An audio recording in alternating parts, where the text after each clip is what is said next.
Entonces Dios es bueno y Dios siempre desde el inicio ha procurado el bienestar nuestro, el volverse a reconciliar con nosotros. Desde el primer momento que Adán cayó, Dios entró para volver a iniciar y restablecer el compañerismo y la comunión que Adán perdió y que todos nosotros perdimos por causa del pecado, ¿verdad? Sabemos que todos hemos participado en alguna u otra forma del pecado, pero gracias a Dios porque Cristo nos libró y nos limpió de toda consecuencia y maldad, ¿verdad? Ok, entonces vamos al libro de Gálatas, al libro de Génesis, por favor, y vamos a leer unos cuantos versículos en el capítulo 17.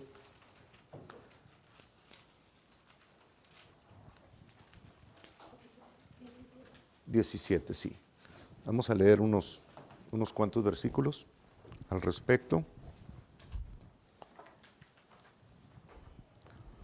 Déjenme nada más ponerle.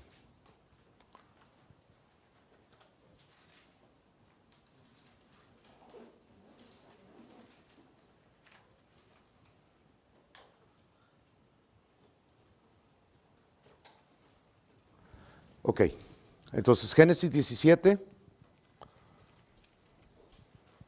del versículo 1 en adelante vamos a leer unos 10 versículos, yo creo, para que ustedes entiendan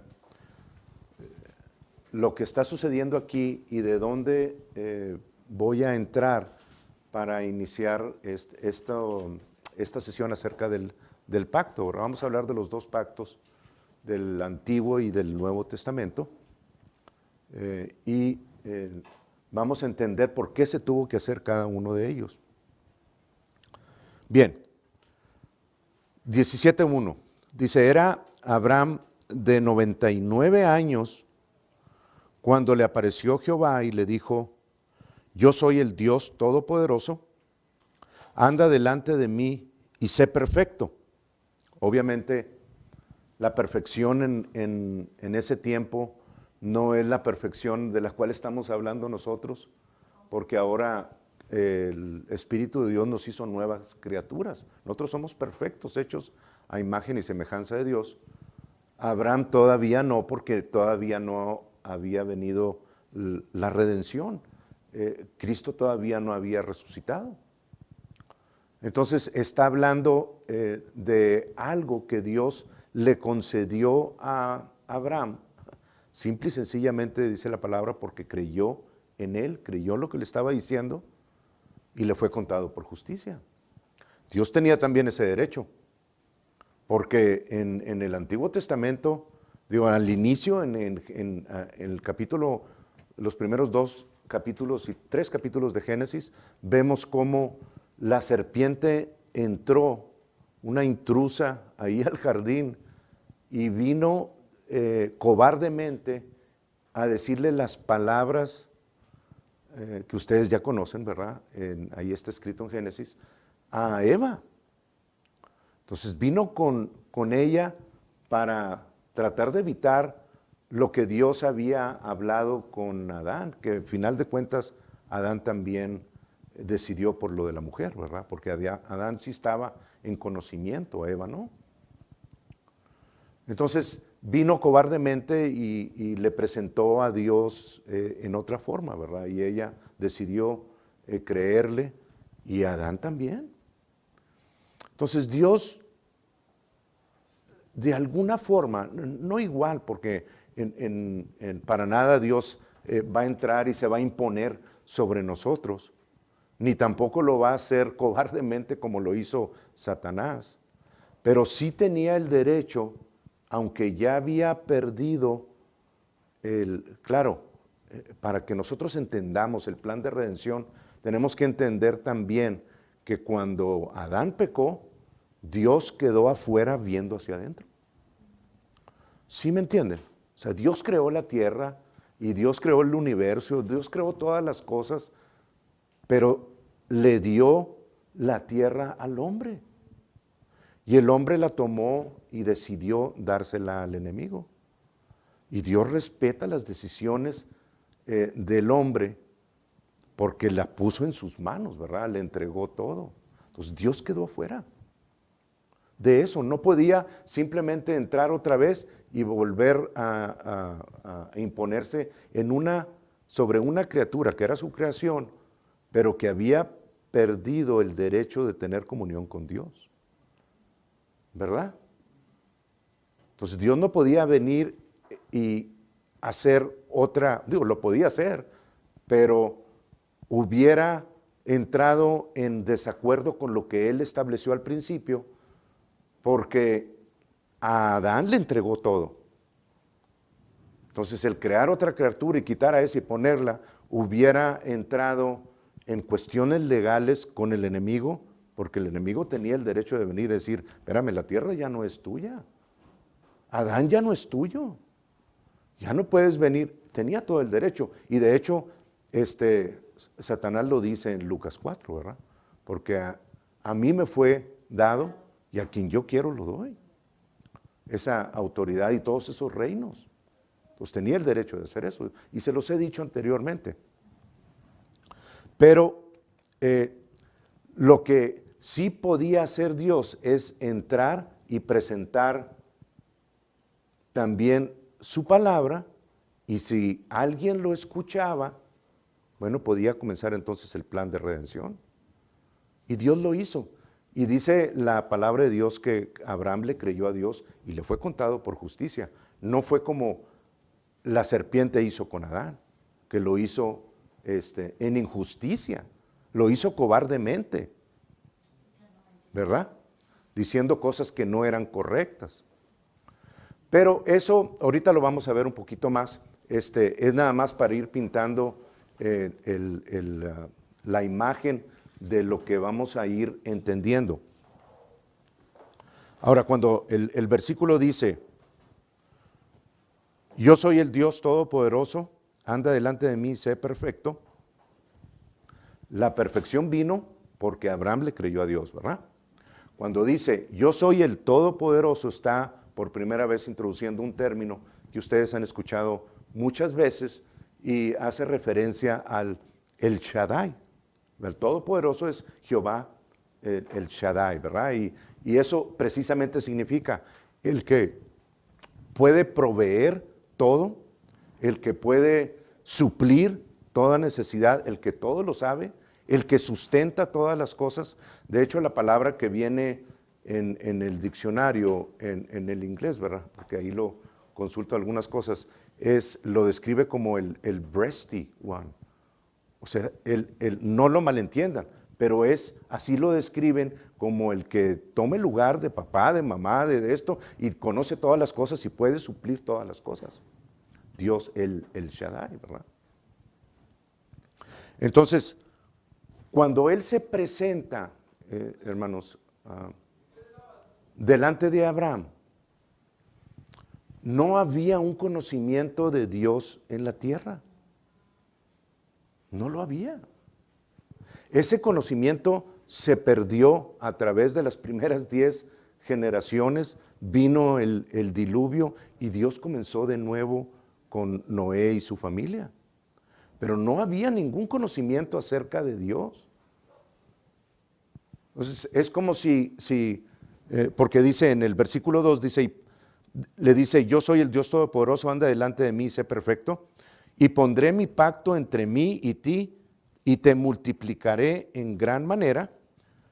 Entonces Abraham se postró sobre su rostro, y Dios habló con él, diciendo, es como si Dios viniera ahorita, y aunque ya le había hablado a Abraham previamente cuando él estaba en Mesopotamia, porque así dice la palabra, ¿verdad?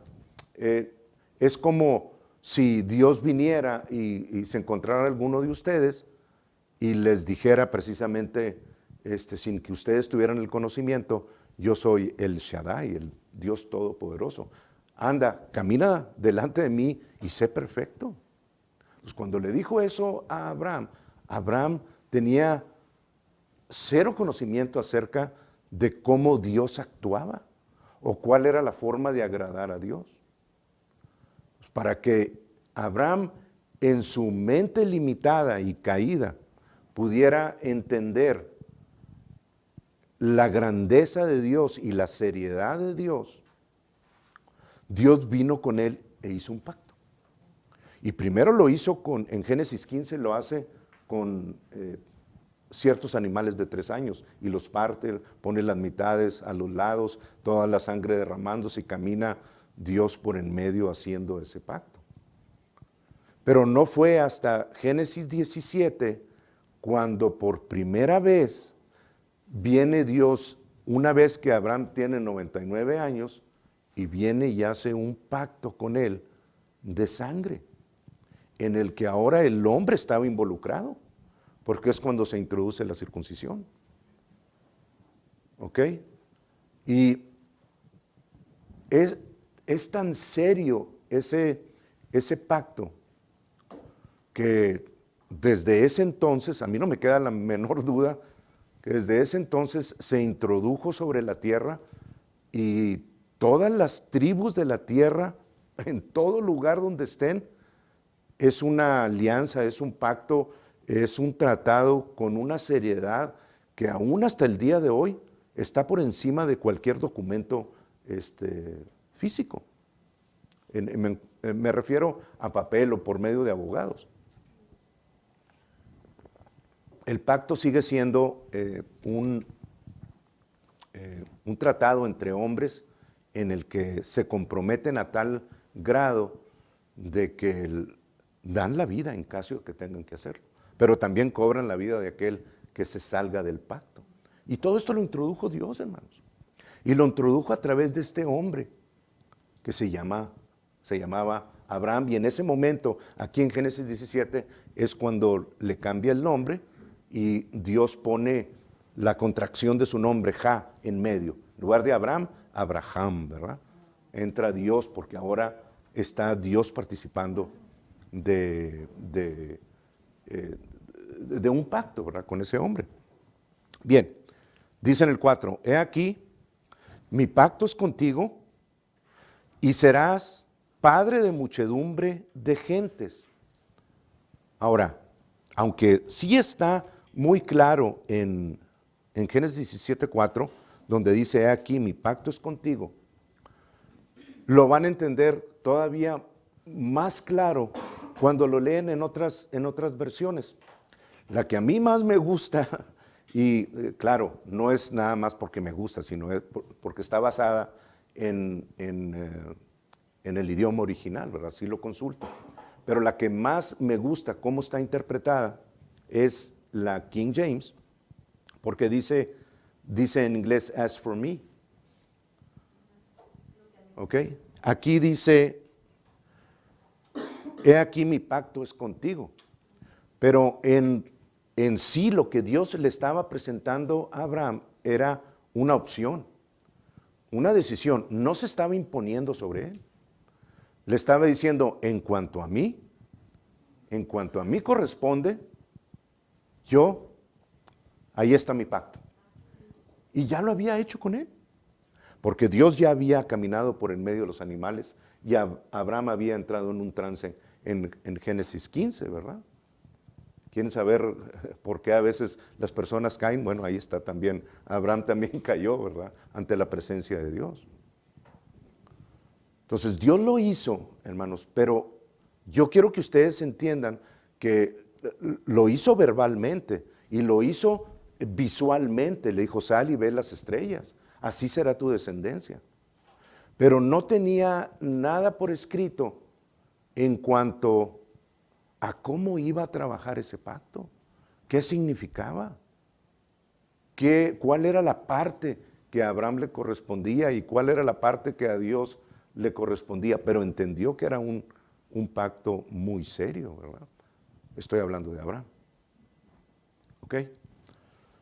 Entonces, en cuanto a mí, ahí está mi pacto, le dijo Dios. Ahí está. Tú sabes si lo escoges o no lo escoges. Dios no se impone. Dios no es como el diablo. Obviamente Abraham lo escogió, pero dice, Y no se llamará más tu nombre Abraham, sino que será tu nombre Abraham, porque te he puesto por padre de muchedumbre de gentes, y te multiplicaré en gran manera, y haré naciones de ti. Comienza a describirle cosas a Abraham, y reyes saldrán de ti, y estableceré mi pacto entre mí y ti, o tú, y tu descendencia después de ti, en sus generaciones, por pacto perpetuo. Hay muchas cosas aquí que no entendemos todavía acerca de ese pacto que Dios hizo directamente con Abraham y que luego vino a través de los judíos. Pero nunca nos atrevamos a decir, los judíos quedaron fuera. Eso no es así, hermano. Aquí dice por pacto perpetuo.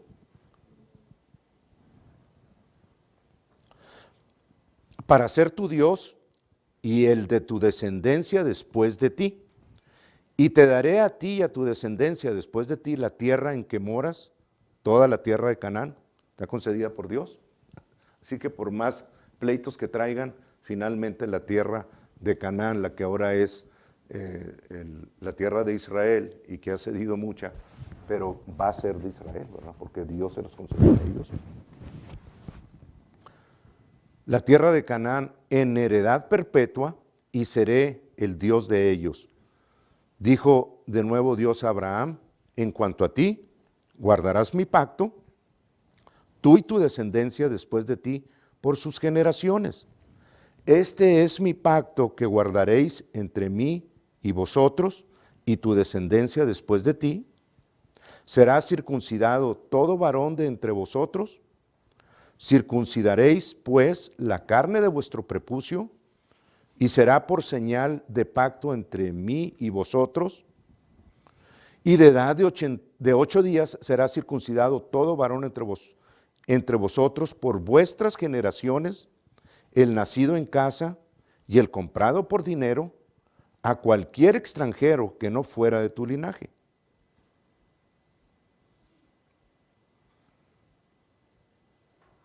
Estoy buscando el 14, y el varón incircunciso, el que no hubiere circuncidado la carne de su prepucio, aquella persona será cortada de su pueblo, ha violado mi pacto. Entonces hasta ahí le dio a Abraham las cláusulas de ese pacto. Todo varón tenía que, para extranjero o que naciera dentro de las tribus, o de ahorita a través de Abraham, Isaac y Jacob, todo varón tenía que ser circuncidado a los 8 días en la carne de su prepucio. Tenía que haber un derramamiento de sangre para entrar en pacto con Dios. Por eso ustedes ven cómo cuando Moisés se presenta delante de Faraón, de repente hay una escena ahí de 1 o 2 versículos en que Séfora trae al hijo que tuvieron ella y Moisés, y de repente Dios dice, está hablando y dice, los primogénitos son míos. Y en el siguiente versículo yo le quiero decir, se atraviesa delante donde iba caminando Séfora y su hijo. Y la Escritura nos dice que vino a ponerle fin a la vida del hijo. Y ella reaccionó inmediatamente y con un pedernal circuncidó al niño. No estaba en ese pacto con Dios. Y cualquiera que quebrar el pacto, hermanos, y eso existe hasta el día de hoy, lo vamos a entender, tenía que ser cortado del pueblo. La seriedad de un pacto de sangre. Ahora, antes de seguir con ese tema, en Levítico 17,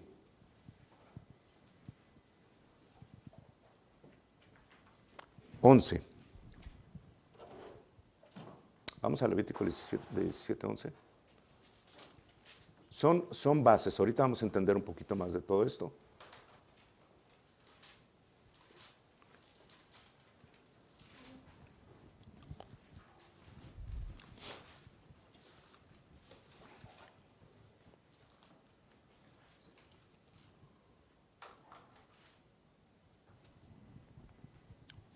17:11. ¿Se acuerdan cómo inmediatamente después de que Adán pecó, se rebeló contra Dios o lo traicionó, vino la traición? Cómo Dios en Génesis capítulo 3 dice la Escritura que los vistió con túnicas de animales. Bueno, era la forma en la que Dios comenzó a tratar con el estado caído del hombre.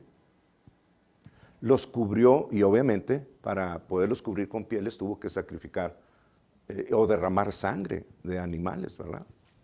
¿Sí? Ok.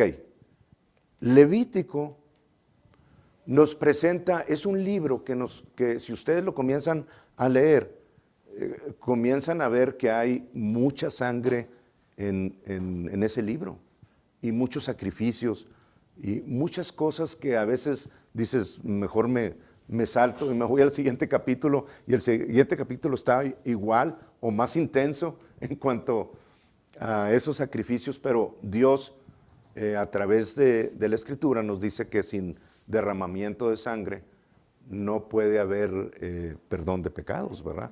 O cubrir esos pecados. Entonces, Dios comenzó a instruirlos en la forma en la que podían acercarse a Él. Levítico es un libro de Moisés, el tercero, en el cual Dios nos enseña cómo el hombre comenzó a acercarse a Dios a través del derramamiento de sangre, de animales sustitutos. Pero cómo cómo el hombre podía acercarse a Dios. De eso trata el libro de Levítico. Bien, entonces, en Levítico 17, nomás, déjenme darle 1 o 2 versículos para que ustedes entiendan estas cosas un poquito más. Dice, porque la vida de la carne en la sangre está, y yo os la he dado para hacer expiación sobre el altar por vuestras almas, y la misma sangre hará expiación de la persona. Entonces, la expiación, la palabra expiación es cubrir, no quitar el pecado, cubrirlo. Y la palabra vida, cuando dice porque la vida de la carne, la palabra vida, la palabra almas,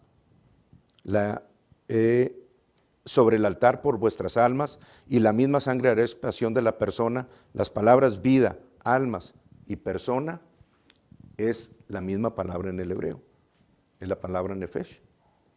Está hablando de el alma de la persona o el alma del animal. La sangre de las personas o la sangre de los animales.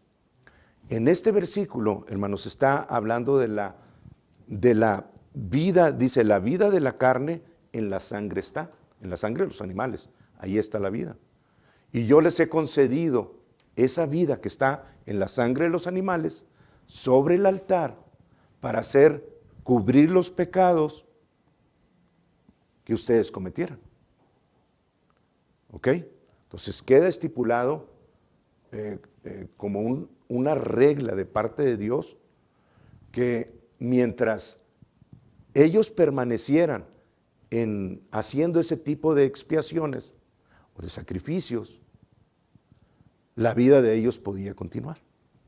Si no hubiera sido por eso, hermanos, el hombre hubiera terminado mucho antes, ¿verdad? Dios les dio provisión para poder seguir viviendo. ¿Ok? Entonces vemos cómo los primeros elementos del pacto comenzaron a presentarse a los hombres. Y Dios lo dio entonces a Abraham a través del corte en la circuncisión, en donde había derramamiento de sangre. Y mientras el hombre permaneciera dentro de ese pacto, Dios podía seguirlos instruyendo. ¿Ok? Pero no fue hasta años después, en su descendencia, que vemos que viene una persona y escribe las cláusulas que Dios hizo en el pacto con Abraham. Y ese fue Moisés. Entonces, a través de Moisés, para que no se confundan, bueno, ¿cuál fue el pacto de Abraham o el pacto de Moisés? No, no, no.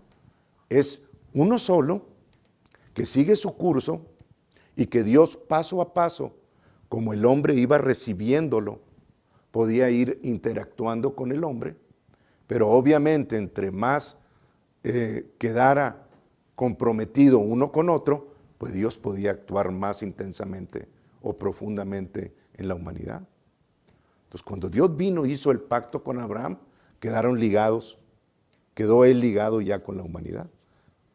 Bueno, no precisamente con la humanidad al principio, pero sí con el linaje de Abraham, Isaac, Jacob, las 12 tribus y finalmente a las naciones, ¿verdad? Con Cristo Jesús. Pero entró con ese pacto. Y ahora con ese pacto, Dios podía intervenir en los asuntos de los hombres, en lo cual no tenía derecho antes de eso. Y le entregó a Moisés, caminando un poquito más, le entregó a Moisés los primeros 5 libros, en donde se describen todas las leyes y estatutos y reglamentos para que el hombre pudiese vivir en victoria, no para que la regara y poderle quitar la vida. O sea, Dios vino a reconciliarnos, no a separarnos de Él. Pero no podía actuar más allá de lo que el hombre le permitía, de lo que el pacto le permitía. Lo estamos viendo ya en otra forma, ¿verdad? Ahí es precisamente donde entra o inicia literalmente el plan de redención, hermanos, en donde Dios pudo ahora sí actuar e interactuar en un pacto con los hombres y comenzar a establecer sus estatutos. Cuando el hermano Stanley Livingstone, así se llama, él, Dios lo envió al continente africano. Stanley entró y se dio cuenta, pero muy rápidamente, de que no podía caminar entre las tribus libremente. Entonces, él llevaba con él un traductor y el traductor le interpretaba de los diferentes dialectos que hay o que había en ese tiempo. Y para poder él entrar a ese continente africano, tuvo que ser instruido en lo que es un pacto. E hizo pacto con las diferentes tribus. Y fue como pudo conquistar y entrar con el evangelio en ese continente hace muchísimos años. ¿Ok? Ese fue Stanley Livingstone. Pero a través del pacto fue como pudo él conectarse con esa parte olvidada, ¿verdad?, de la humanidad.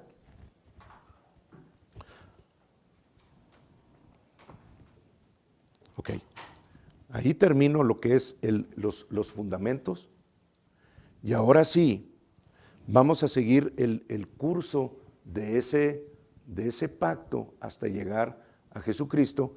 Y en esta semana anterior entendí yo algo que había tenido yo problema con eso, en cuanto a las copas, cuando Jesús hace el pacto con los discípulos, cuando presenta en la última cena el nuevo pacto, siempre había tenido, aunque he estudiado, muchísimas horas acerca de las diferentes fiestas de Jehová, sí me topé más bien con el aspecto de en cuál copa Jesús había intervenido y había cortado el nuevo pacto con nosotros. Y entre más entraba en detalle, más iba yendo hacia la tercera copa, porque es la copa de la redención. Pero hace poquito, de hecho fue la semana pasada, un judío Por eso me encanta irme a esa historia a través de los judíos, porque los judíos han tenido 3.500 años de experiencia con ese pacto y conocen pues un poquito más que nosotros. Entonces, en ese estudio, hermanos, el judío me llevó a entender y a aclarar el punto de en cuál copa. Ahorita la vemos, ahorita se las describo, pero quiero que entiendan la seriedad de parte de Dios para tratar con el hombre en cuanto al pacto. Y ya sabemos que el pacto, después de cortar y de mezclar las sangres, se habla uno a otro, se hablan las bendiciones y uno a otro se hablan las maldiciones. O sea, hay un ejemplo que se los quiero compartir nada más. No estoy diciendo que esa fue la causa, pero si a mí me lo preguntan, yo les digo, esa fue la causa. En el que, y esto se acaba de descubrir hace poco, en el que una persona que había estado en la mafia, en la Cosa Nostra, cuando fue introducido a hacer pacto con ellos, le abrieron uno de sus dedos para hacer el pacto. Estoy hablando de organizaciones criminales más recientes, ¿verdad? Y luego le quemaron en la palma de su mano, le quemaron el haz de espadas negro o de corazones negro en su mano. Y le dijeron los beneficios que él tenía, pero también le declararon sobre su vida maldiciones y todo lo que iba a sucederle a él y a toda su familia si alguna vez hablaba acerca de las cuestiones internas de la Cosa Nostra. Y hace poquito habló. Y digo, años después de haberse salido, pero habló. Y una de las maldiciones que se pronunciaron sobre él fue el cáncer de esófago. Y esto es lo tremendo, hermanos, que cuando él declaró todas estas cosas, estaba en sus días terminales en un cáncer de esófago. Entonces, para muchos hay incredulidad en todo este aspecto. Para mí no, porque la seriedad con la que los pactos se hacen y lo que se declaran en sus palabras tiene que ver con las generaciones. Entonces, no solamente ustedes vayan y hagan un pacto ahorita, en este tiempo, en el continente africano, y establezcan los reglamentos, las bendiciones y las maldiciones. Y si alguno de ustedes viola ese pacto, tienen derecho a perseguirlos a donde sea y quitarles la vida, aún hasta el día de hoy. Entonces, les digo esto para que entiendan ustedes la seriedad de ese pacto que Dios hizo con Abraham. Bien, entonces, cuando nosotros comenzamos a leer un poquito más, por ejemplo, en Génesis 19, déjenme ver si es 19 o 18, ¿se acuerdan ustedes que después, estamos hablando de Génesis 17, donde Dios establece ese pacto con Abraham? Pero en el 10, déjenme ver, en el 18,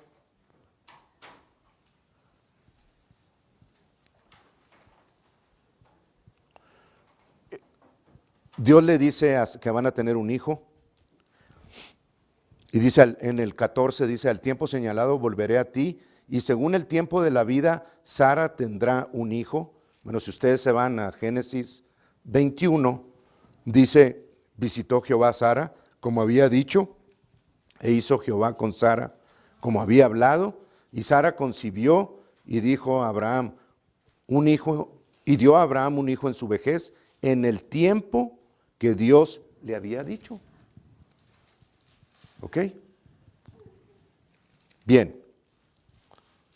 Dice en el 16, 18, 16.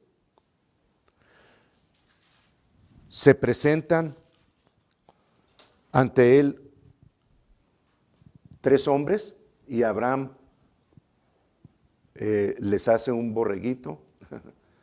Es el tiempo de la Pascua. Cuando Abraham viene y les da de comer a esos extranjeros, es precisamente el tiempo de la Pascua. Y no voy a entrar en todos los detalles, pero aquí podemos seguir los pasos de la Pascua, los panes sin levadura, etcétera, porque los va siguiendo en sus fiestas. Ahí voy, ahorita les digo.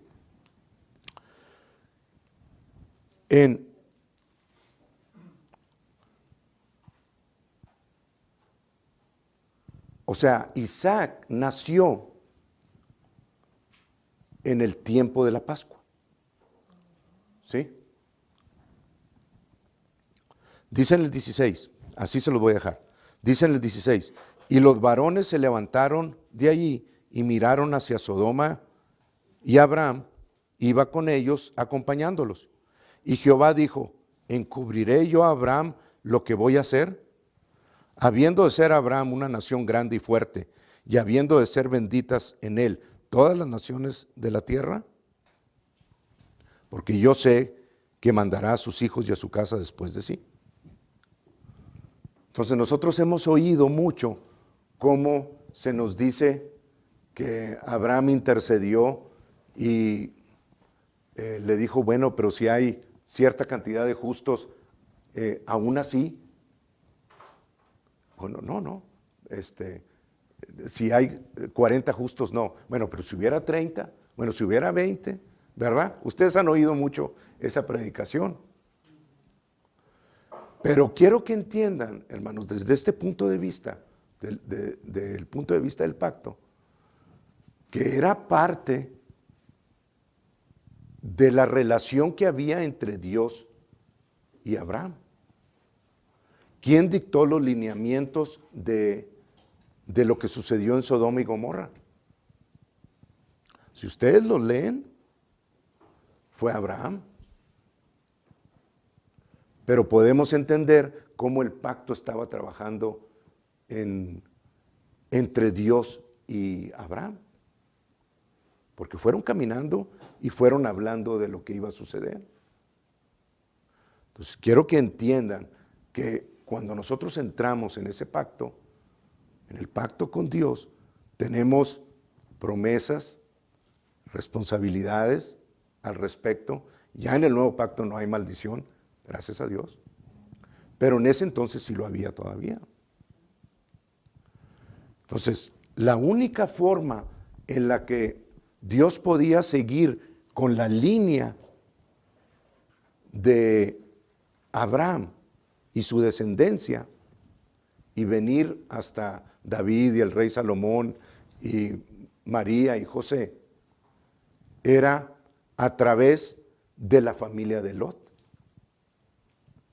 Porque Lot era hijo de Harán, hermano de Abraham, que había muerto hijo de Taré.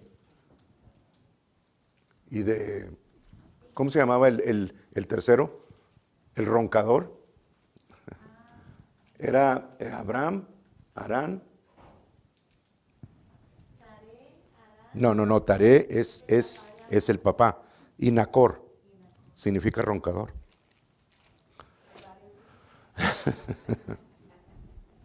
Ok, entonces, la forma en la que Dios iba a unir, no podía nada más unir a cualquier familia.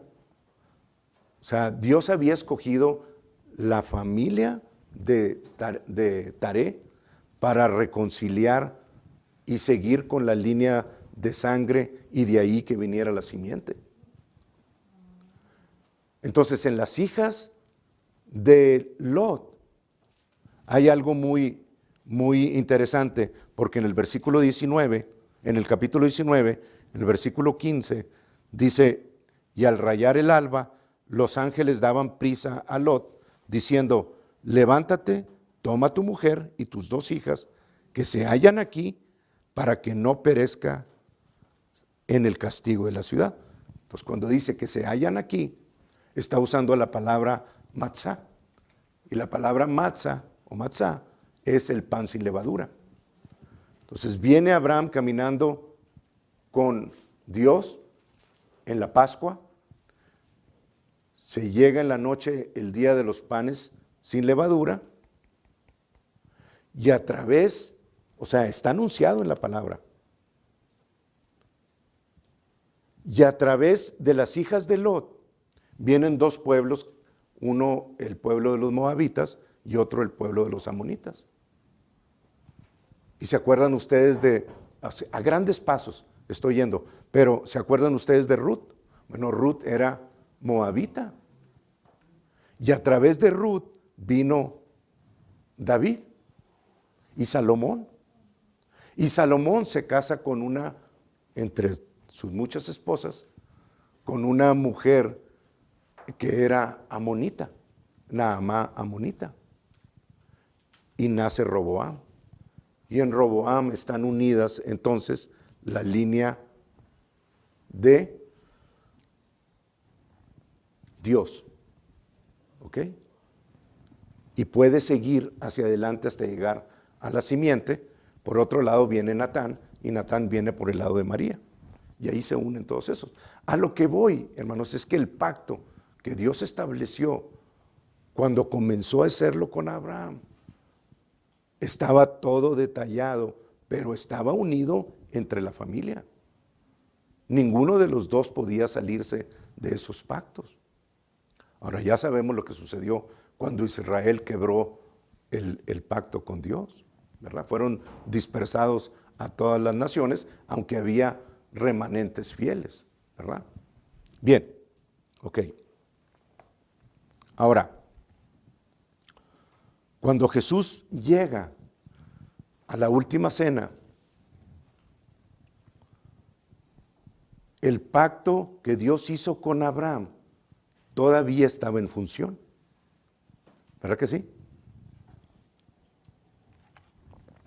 Dios vino a cumplir perfectamente, en Jesús vino a cumplir perfectamente la ley y vino a terminar el primer pacto.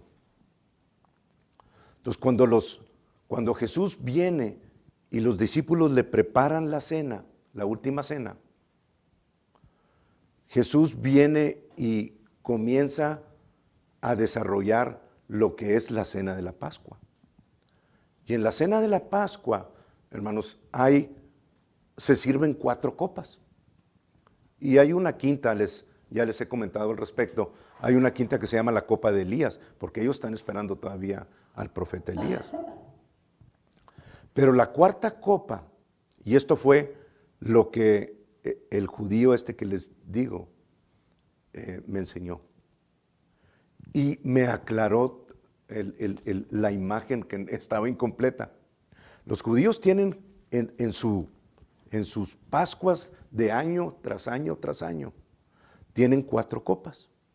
Y esas copas están descritas en Éxodo 6, la copa de la santificación, la copa de la liberación, la copa de la redención, que es la que yo creía que había cortado Jesús, y luego la copa de la aceptación.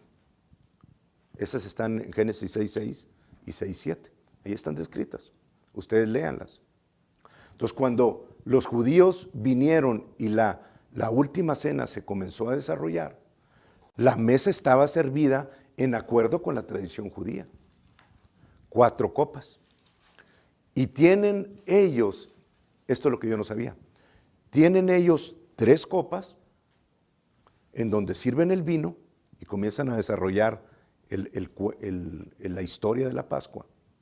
Y una de las copas representa a Abraham, otra de las copas representa a Isaac y otra de las copas representa a Jacob, la sangre derramada, y representa el pacto, el primer pacto que Dios hizo con ellos. Pero la cuarta copa es una copa que está volteada. Eso es lo que yo no sabía, y esa era la parte del rompecabezas que me estaba faltando. La cuarta copa, hermanos, está volteada, porque es la copa reservada para el Mesías. ¿Ok? Entonces quiero que comiencen a imaginarse esa cena de la Pascua como si estuviera sucediendo aquí. Y miren, no es casualidad. O sea, la cena de la Pascua se hace en una mesa así como esta de aquí, en una mesa en forma de U. No es una mesa alargada como la última cena que pintan en los cuadros. No es así. Ni tampoco usan panes con levadura. Usan el matzah, que es un pan sin levadura, una galleta ahí traspasada, agujerada, y las copas de vino, pero tiene su propósito y tiene su orden en cual se sentaban los discípulos. Y están en el piso. Por eso no es difícil cuando Juan se recuesta sobre el rebozo de regazo. El rebozo es el otro, ¿verdad? El regazo de Jesús y le hace la pregunta que Pedro le estaba diciendo que le hiciera. ¿Ok? Pero esa es la forma, es una forma de U. Cuando se estaba desarrollando la Pascua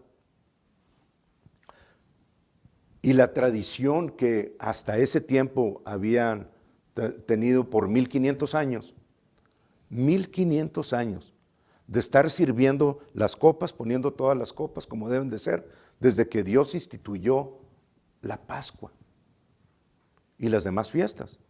Y siempre hasta el día de hoy, hermanos, sigue siendo lo mismo.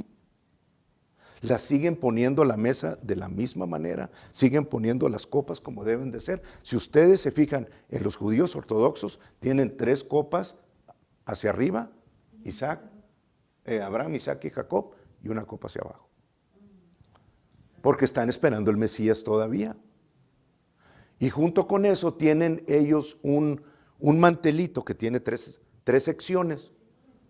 Y en esas 3 secciones ponen un cuadro de matzah, otro en medio y otro atrás. Uno representa para ellos, representa a Abraham, a Isaac y a Jacob. Y ellos sacan el matzah de en medio, lo parten y lo guardan en otra telita y lo llevan a esconder, porque se supone que los niños tienen que ir y buscarlo y hallarlo y traerlo. Es parte del orden de la Pascua. Entonces, para nosotros, obviamente, para ellos significa los 3 panes, Abraham, Isaac y Jacob. Pero cuando ellos parten el de en medio, para los judíos aún al día de hoy, no tiene sentido, porque están partiendo a Isaac. Y en la Torá no vemos en ninguna forma cómo Isaac es partido a la mitad.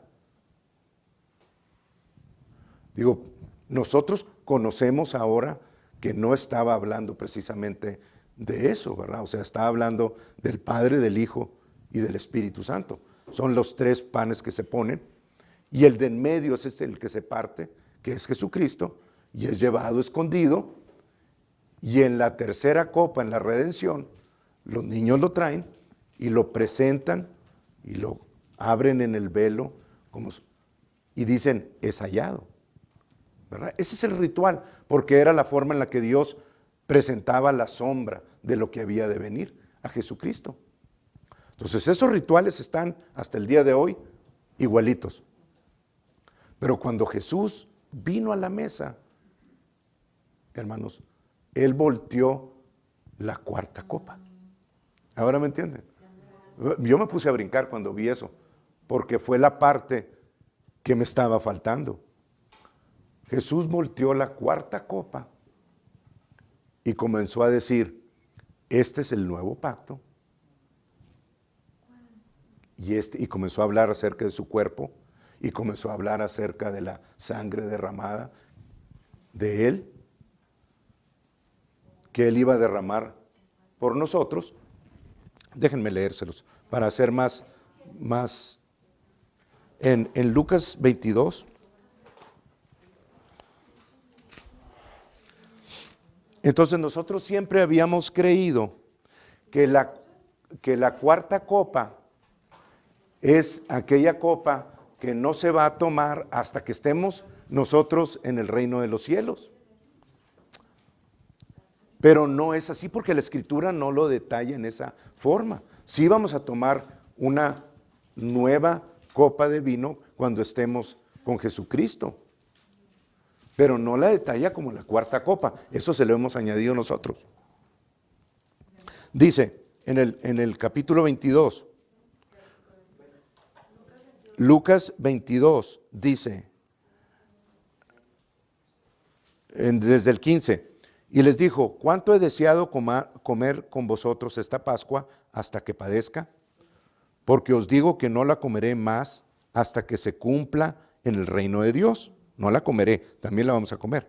Y habiendo tomado la copa, dio gracias y dijo, tomad esto y repartidlo entre vosotros, porque os digo que no beberé más del fruto de la vid. No quiere decir que es la cuarta copa, hasta que el reino de Dios venga. Y tomó el pan y dio gracias y lo partió y les dio diciendo, este es mi cuerpo, que por vosotros es dado, haced esto en memoria de mí. De igual manera, después que hubo cenado, tomó la copa. Entonces, obviamente, no está hablando de una sola copa, porque aquí ya estamos viendo dos o más copas. ¿Ok? Entonces, no supongamos que es la segunda o la tercera o la cuarta copa. Obviamente va progresando, ¿verdad? Pero cuando Jesús voltea la copa, comienza a anunciar el nuevo pacto y a dar por terminado el antiguo.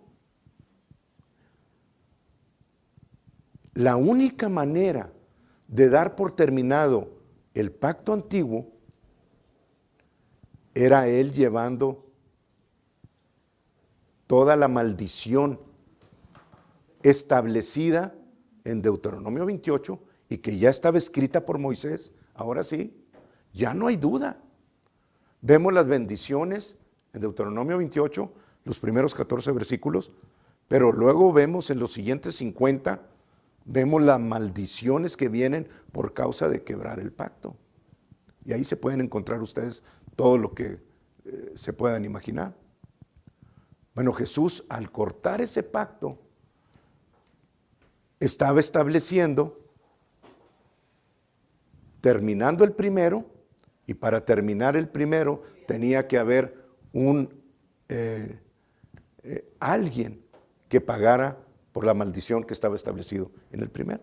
Y ese fue nuestro Señor Jesucristo. Ahora, el sumo sacerdote establecía en la Pascua el cordero para el perdón de los pecados. Era el sumo sacerdote. Y era el que lo sacrificaba, hermanos. Para que el segundo pacto diera inicio, lo vemos ahí en la palabra, también era necesario que el sumo sacerdote presentara a Jesucristo como el cordero y lo sacrificara. Y eso, no sé si lo puse en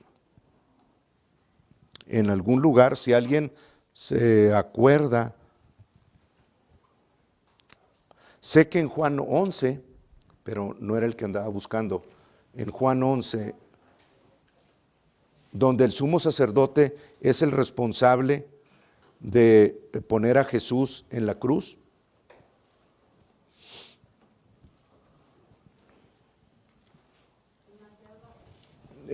No sé. Lo que sí recuerdo es que en Juan 11, déjenme ver si lo puse, nada más para darles el versículo.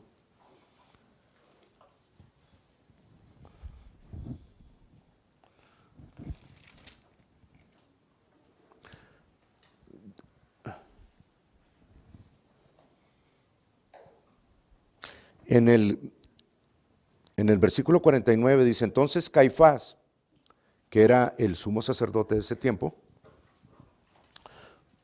uno de ellos, sumo sacerdote aquel año, les dijo, vosotros no sabéis nada, ni pensáis que nos conviene que un hombre muera por el pueblo y no que toda la nación perezca. Esto no lo dijo por sí mismo, sino que como era el sumo sacerdote aquel año, profetizó que Jesús había de morir por la nación.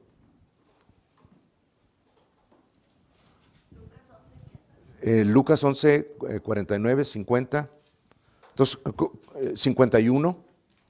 Entonces, con este versículo, hermanos, ustedes pueden muy bien tomarlo y entender que el sumo sacerdote de ese tiempo tenía que poner a Jesús en la cruz para que fuera válido en la Pascua y para que el pacto nuevo tuviera validez también.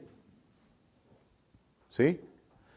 Todo lo que se hizo en la fiesta de la Pascua, en el Antiguo Testamento, Jesús lo volvió a repetir paso por paso. De hecho, en Éxodo 12, vamos a Éxodo 12, son datos necesarios para que ustedes entiendan la seriedad del pacto y de la confesión y del Nuevo Testamento. En Éxodo 12, donde se describe la Pascua, dice en el versículo 7, y tomarás de la sangre y la pondrás en los dos postes y en el dintel de las casas que lo han de comer. Bueno, la palabra sangre en el idioma hebreo está unido con la palabra Dios. ¿Ok? Entonces Dios está anunciando aquí que en el pacto que estaba haciendo en la Pascua iba a ser la sangre de Dios, que es el Cordero de Dios. Y no la van a encontrar en ningún otro lado, hermanos, más que en Éxodo 12. Y luego en el versículo 13 dice, y la sangre os será por señal en las casas donde vosotros estéis. Ahí la palabra ya no está acompañada, pero hay otra que les quiero. En el 8 dice, y aquella noche comerán la carne asada al fuego y panes sin levadura. La palabra carne, basar, en hebreo también está unida aquí con la palabra Dios. Entonces, tanto la carne como la sangre que Dios estaba anunciando aquí eran la carne y la sangre del Cordero, de Él mismo. Esta es mi carne y esta es mi sangre derramada por vosotros. O sea, todo eso está en la Escritura. Y en el Salmo 105 se nos dice cómo todas las huestes de Israel que salieron en el mismo día en el Éxodo, todos, ninguno de ellos salió enfermo, ni sin poder caminar, ni con ningún problema, hermanos. Y había viejitos, y había niños, y había todos, porque comieron la Pascua. Es la misma que nosotros comemos con el nuevo pacto, el Cordero de Dios. Ok, ahora, esto sí quiero que cuando menos que lo anoten, porque es parte de la herencia que nosotros tenemos en Cristo Jesús.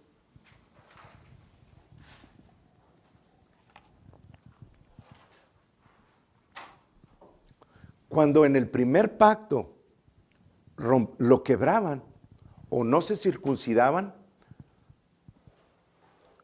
el hecho de no hacerlo merecía la muerte a las personas que no lo hacían, porque quebrantaban ese pacto.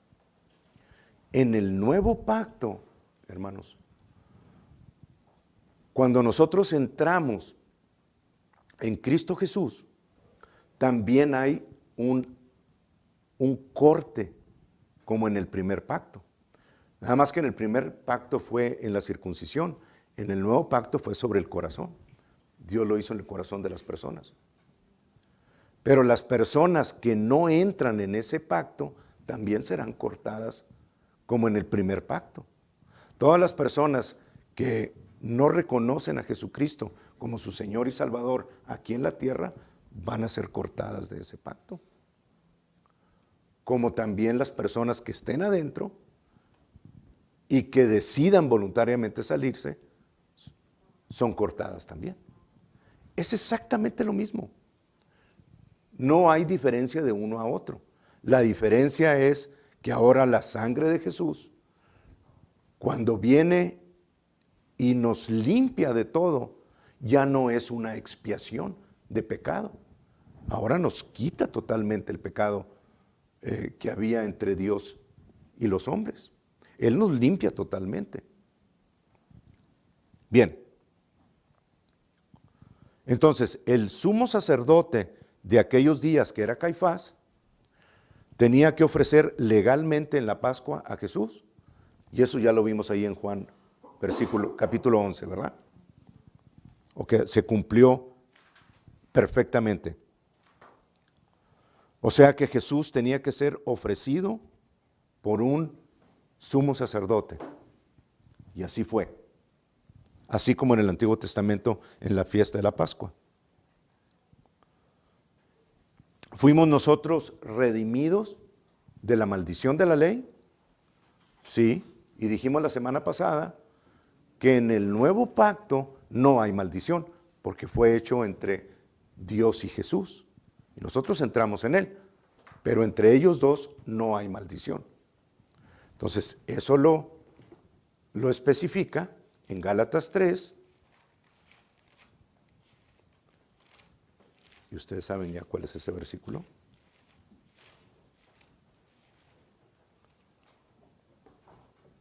Versículo 13 dice: Cristo nos redimió de la maldición de la ley, hecho por nosotros maldición, porque está escrito: maldito todo el que es colgado en un madero, para que en Cristo Jesús la bendición de Abraham alcanzase a los gentiles, a fin de que por la fe recibiésemos la promesa del Espíritu.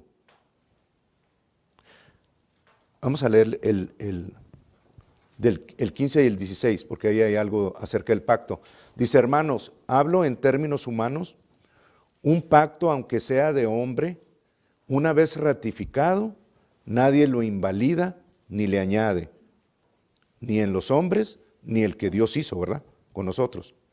Ahora bien, a Abraham fueron hechas las promesas y a su simiente. Entonces, cuando Dios le hizo la promesa del pacto en el cual entró con él, con Dios, Abraham, cuando le hizo la promesa, se la hizo a Abraham, pero también se la hizo a Jesucristo.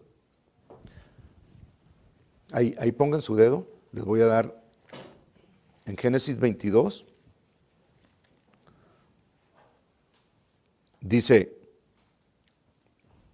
Le dice Dios: de cierto te bendeciré y multiplicaré tu descendencia como las estrellas del cielo y como la arena que está a la orilla del mar, y tu descendencia poseerá las puertas de sus enemigos. En tu simiente serán benditas todas las naciones de la tierra, por cuanto obedeciste a mi voz. Entonces Dios comenzó con Abraham, Isaac, Jacob, las 12 tribus, y terminó su promesa en Jesucristo, porque está diciendo aquí: en tu simiente. Y en Gálatas 3 dice 16: ahora bien, a Abraham fueron hechas las promesas y a su simiente. No dice y a las simientes como si hablase de muchos, sino como de uno, y a tu simiente, la cual es Cristo. Entonces le hizo la promesa a Jesucristo cuando se la hizo a Abraham.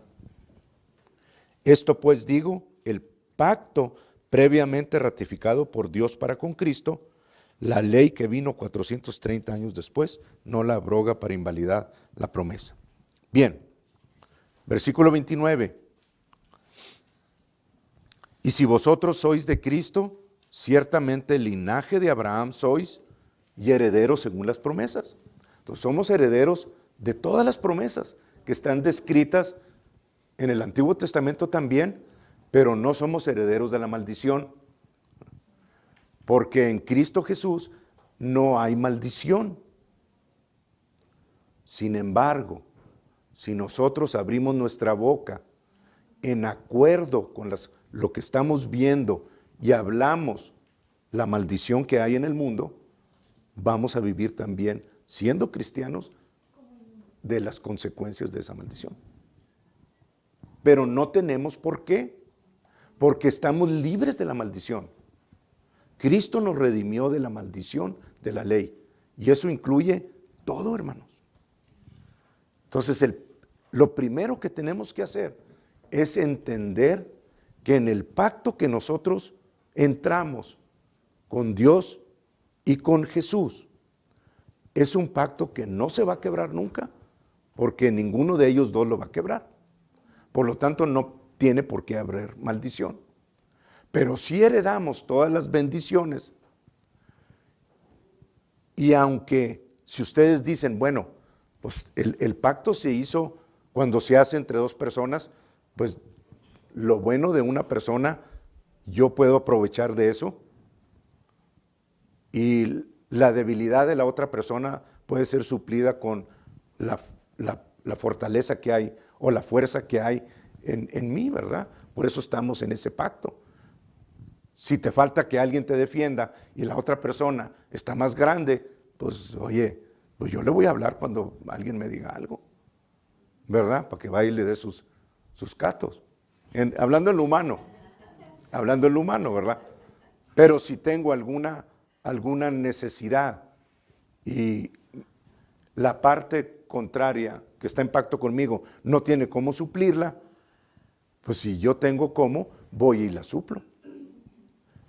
Ahora, cuando se trata de Dios, vamos a decir, bueno, ¿y Dios qué gana en todo eso, verdad? O sea, a Dios le tocó lo peorcito de todos nosotros. Bueno, fue un pacto que Él hizo con nosotros. Y en ese pacto, Él nos dice, no hay maldición para ustedes. Hay bendición. Entonces, cuando ustedes leen el Nuevo Testamento, hermanos, o el Antiguo Testamento, fíjense lo que quiere decir la palabra testamento. El nuevo pacto, o el antiguo pacto, ¿verdad? El antiguo y el nuevo pacto. Entonces, cuando Dios nos da este libro, nos está detallando lo que Él nos está dando a nosotros, las bendiciones que Él nos promete a nosotros. Entonces, Él no se puede salir de ese pacto, porque si se sale, se le aplicaría también las consecuencias de un pacto, ¿verdad? Pues sabemos que en Él tenemos la seguridad de esas promesas. Nosotros estamos en Él. Tenemos la promesa de todo lo que está escrito aquí. Si no la sabemos, la ignorancia no es razón por la cual Dios puede entrar y decirnos, como quiera te voy a dar lo que te prometí. O sea, está para nosotros servidos en la mesa, pero si nosotros no recibimos y aplicamos todas estas cosas del nuevo pacto, no vamos a recibir lo que fue hecho para nosotros. Ahora, esto es lo que quiero que apunten al último. La confesión de la palabra es importante entonces, muy importante, porque estamos confesando lo que Dios nos está prometiendo en el nuevo pacto. ¿Qué tan importante es confesar nosotros lo que está escrito que recibimos como herencia? Híjole, pues yo diría que muy importante, porque lo estamos leyendo, lo estamos creyendo y lo estamos confesando. Ahora, Juan 16, miren cómo también está escrito esto. Ya estoy a punto de acabar. Juan 16, versículo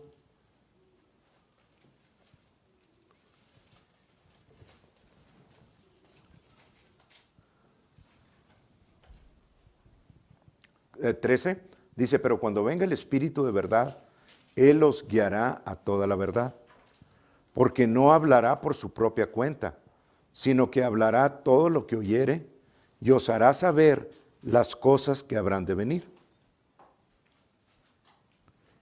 O sea, el Nuevo Testamento. Todo el Nuevo Testamento. Y el Antiguo también. Dice, Él me glorificará porque tomará de lo mío y os lo hará saber. O sea, el Espíritu Santo. Todo lo que tiene el Padre es mío. Por eso dije que tomará de lo mío y os lo hará saber. Jesús como hombre, no como Dios, Jesús como hombre estaba diciendo, todo lo que tiene el Padre es mío. Todo. ¿Por qué sabía él eso? Como hombre. ¿Cómo sabía él eso como hombre? Porque tenía un pacto con Dios. ¿Sí?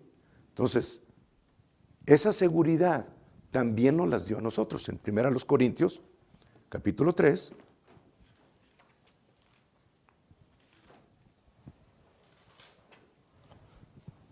Son herramientas, hermanos, que ustedes deben de tener en la mano y aprendérselas de memoria para cuando venga el enemigo y les diga algo contrario a lo que Dios les promete.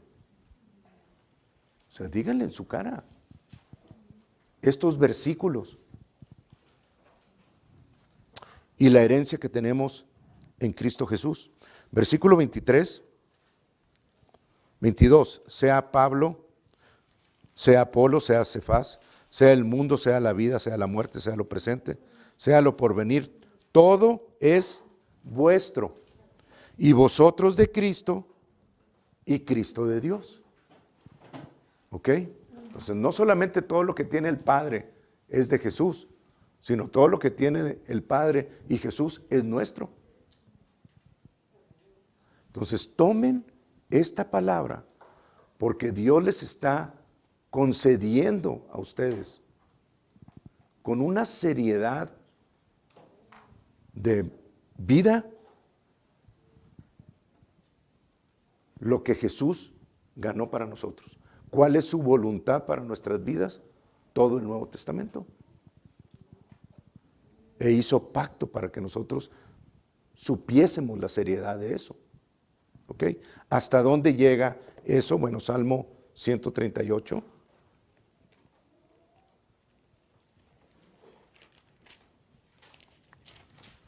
Sí. Y aquí nuevamente les voy a dar otra traducción, porque en la Reina Valera se pierde un poquito.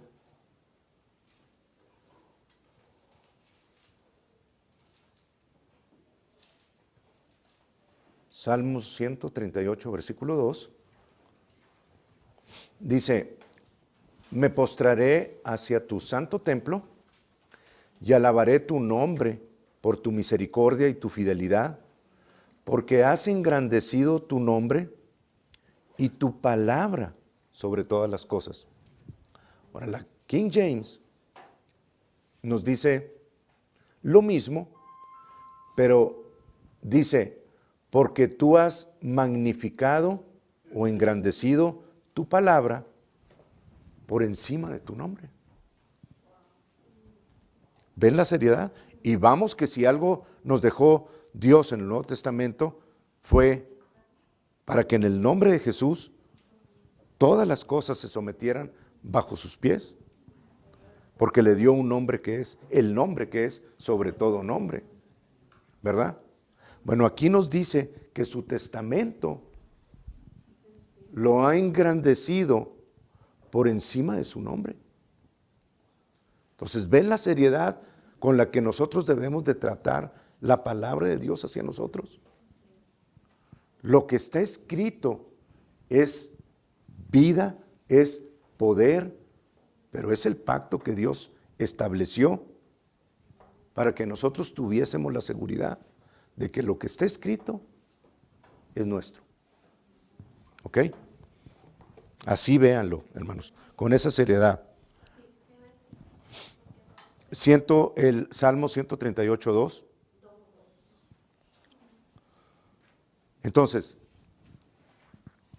el Nuevo Testamento, hermanos, si yo puedo describir lo que Dios nos dio en el Nuevo Testamento, pues nada más me queda expresar la palabra wow, ¿verdad? Porque, o sea, ¿cómo lo describes?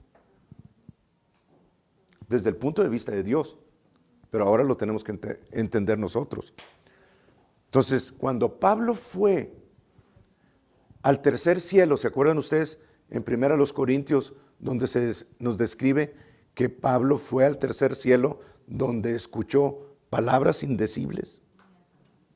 Pablo era fariseo de fariseos, judío de judíos, tenía diplomas colgados por toda su casa.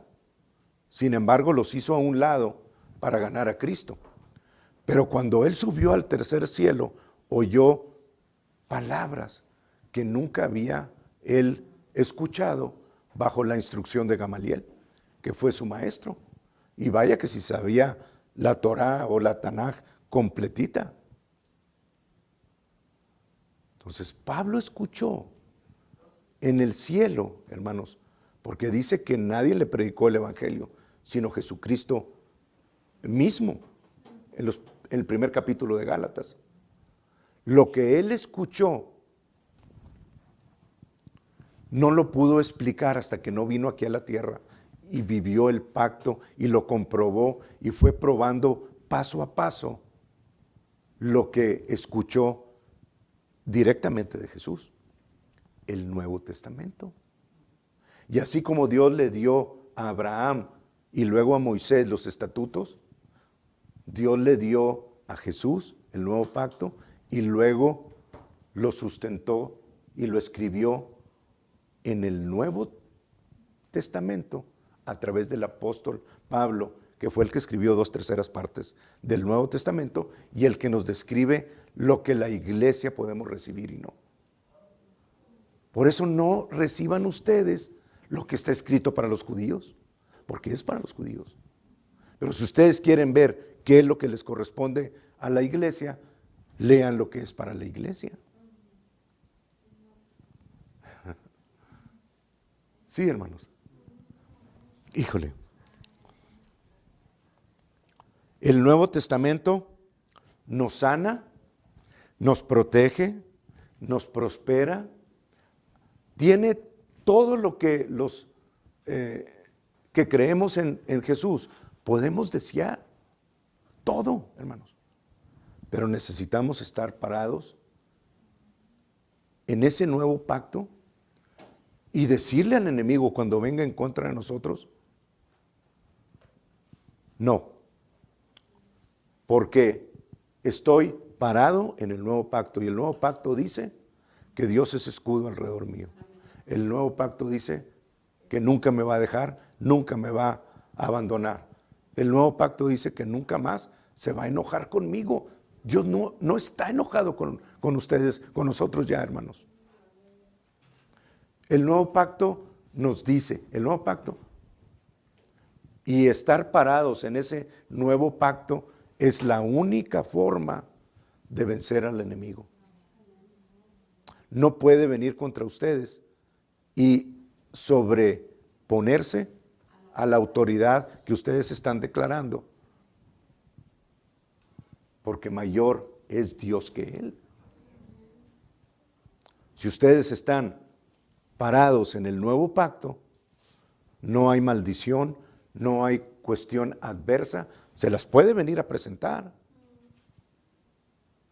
Pero si ustedes le contestan con este pacto que Dios nos dio en Cristo Jesús, no puede hacer nada.